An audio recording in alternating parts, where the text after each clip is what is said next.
Angry Bosch tries to pick a fight with U.S. Army. So this all happened in the last few weeks. For reference, I'm a battalion-level officer in the Army Reserve. While I was getting my master's, I took an overnight gig doing unimportant things. Mostly my coworkers are 19 to 22-year-olds in college or just out of high school. Pay was good and I could focus on my studies all night. I graduated with my master's in 2018, but job market for my field in my area was hard for a while. I had a good relationship with the owner of my company and the pay was really good. Plus the Army has me working in my field, so I just decided to stay. Fast forward to 6 months ago. I've been here 4 years now. Every manager or supervisor has nothing but praise for me and I've made 0 mistakes that cost the company any money or time. New boss. Good guy. Flexible. Works with people to get people schedules they want. But over time, personal issues or something get in his head. I suspect he doesn't like struggling to schedule around my military duties. But who knows? He starts name-calling, being condescending, or ranting and raving at me for unclear reasons every time he sees me. He wants things cleaned up, but is never able to quite articulate what that means. And my attempts never satisfy him. One time he ranted at me for sweeping wrong. Another time for calling him when nobody showed up to relieve me for an hour past my shift. And the guys on the schedule said they were told they didn't need to come in. When he does manage to give a specific instruction, he'll show up the next day and rant and rave and yell that I didn't do it before he told me. Well, now my comfortable, well-paying job is no longer peaceful and I have better things to do than listen to a man-child be angry at the world every day. So I hop on Indeed and apply for a couple jobs in my field. By now I have the master's and 6 years experience doing it in the Army, so I land some interviews and within a few weeks get an offer for double my salary. Soon after, as I'm still working on the onboarding process for the new company, he becomes enraged that a garbage can is dirty. I shit you not. A garbage can is dirty. I listen to him rant and name-call and all that fun stuff. And the next day, I roll my eyes and wash the garbage can. He responds by yelling at me some more because I didn't wash it before being told to. Called me some names. Then threatened to fire me. So I shrugged and wrote up my 2-week notice and handed it to him the next day. Turned out that threat was a bluff. He is now very short-staffed. And he blew up again. Yawn. The next day though, I noticed something peculiar on our work app. My time off request, filed months ago, for upcoming military orders, had been denied. I laughed it off because obviously that's a misclick on his part. But nope. I come in for work again. And he very smugly informs me that I will be working through the whole next week. I have military obligations. I don't care. I denied your time off request. I have orders from the military. I can't be here. Nope. I denied it. You can't do that. Yes, I can. This is what you get for not respecting me and acting like a child. I'm denying your time off request, so figure it out. Can I have in writing that you're denying me unpaid time off for military duty? Single quote. Ladies and gentlemen, if asked for something in writing, a smart man would stop and reconsider. A smart man actually would have realized well before talking to me that trying to tell an army battalion that they can't have one of their captains because a 35-year-old civilian middle manager is being petty is a really dumb idea. And is in fact illegal. But my boss is not a smart man. Maybe he once was.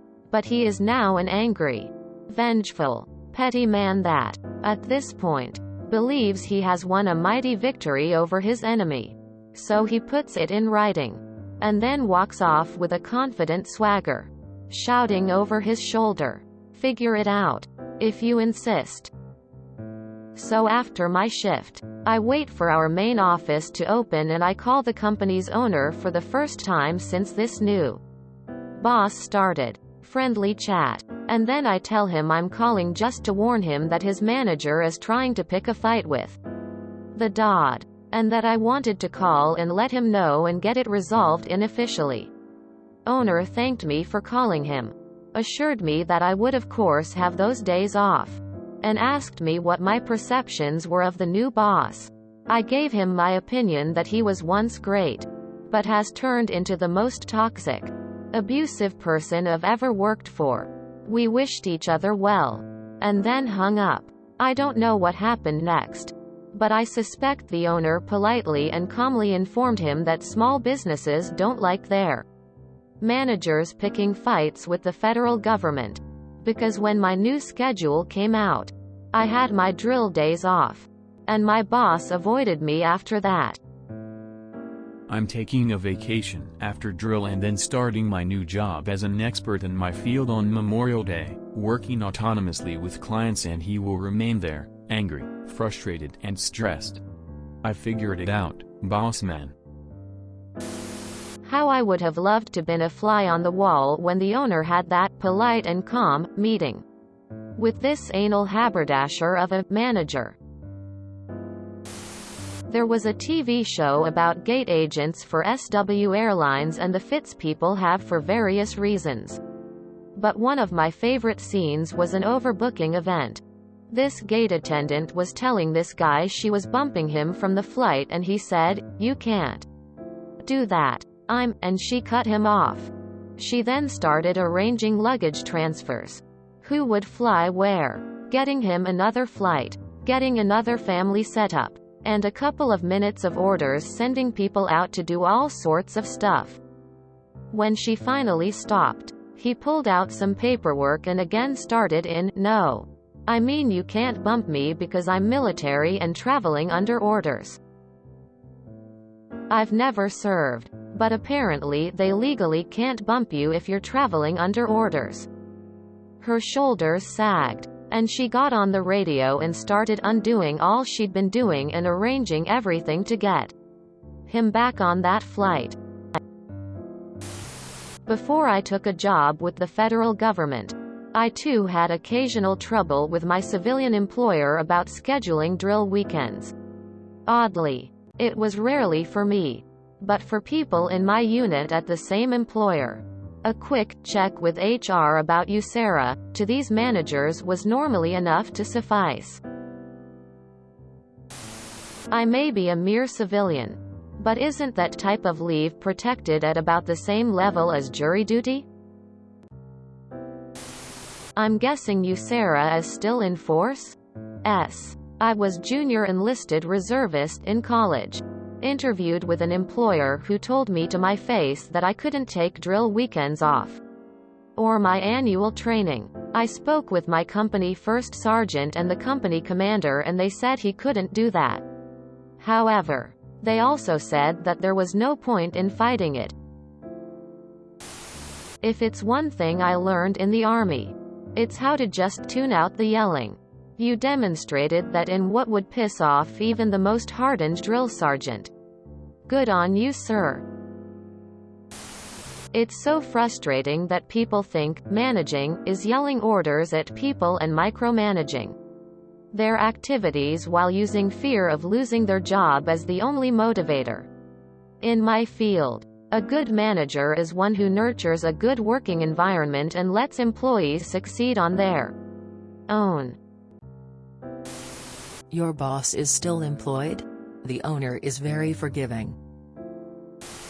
A friend of mine in the AF Reserves was actually written up for no show, no call after Whole Foods scheduled her for a shift on reserve weekend.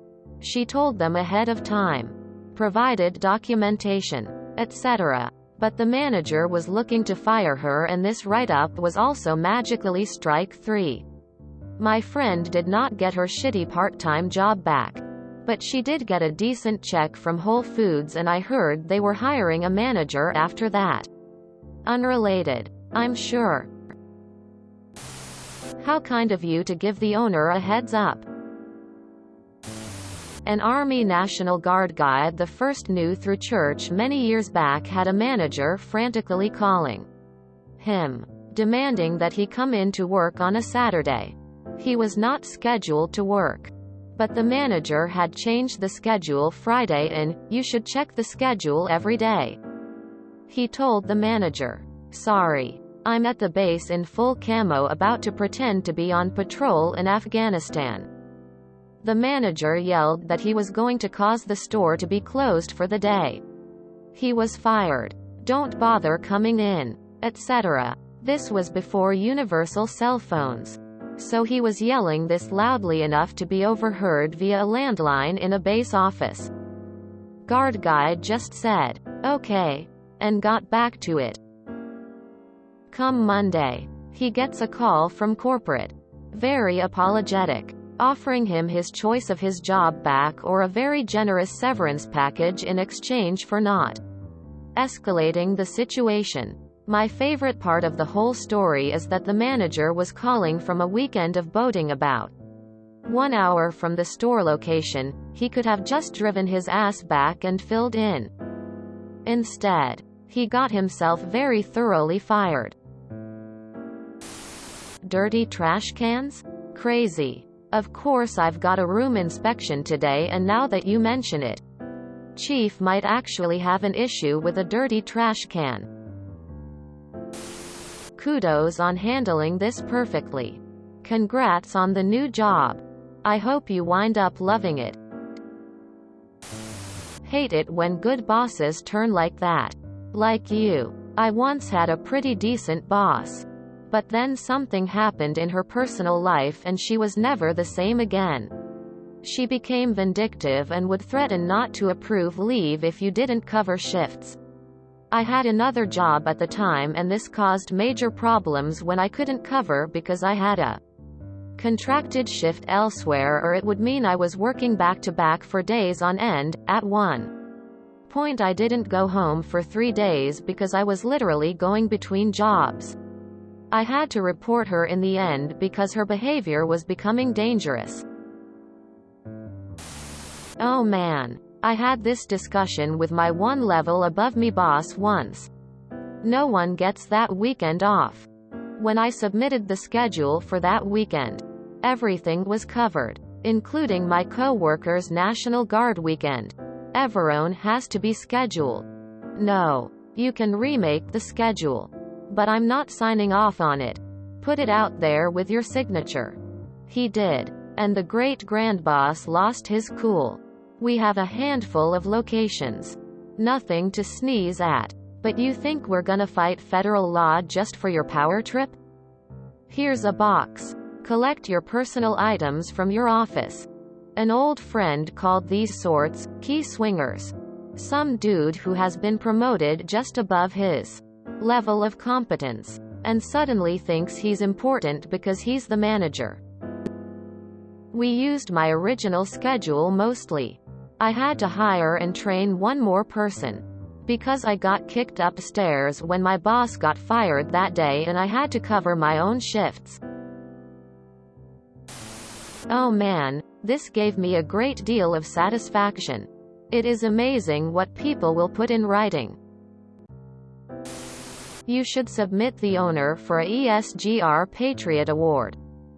https www.esgr.mil/employer-awards/patriot-award. Dude, I am, as we speak, getting my phone blown up by my supervisors and managers who still can't comprehend that I'm at the airport to go to drill. I'm sipping a beer at the airport watching them lose their heads. This is after I told them last month that I'm allotted a travel day. Can't wait for the paperwork they expect me to sign. Holy shit. How did he qualify to be someone's boss when he obviously never passed kindergarten? I had no idea officers could sweep. This changes everything. If you enjoyed this video, please check out our playlists full of similar content. Epic Aircast is like doom scrolling for your ears. Please like, share, and subscribe.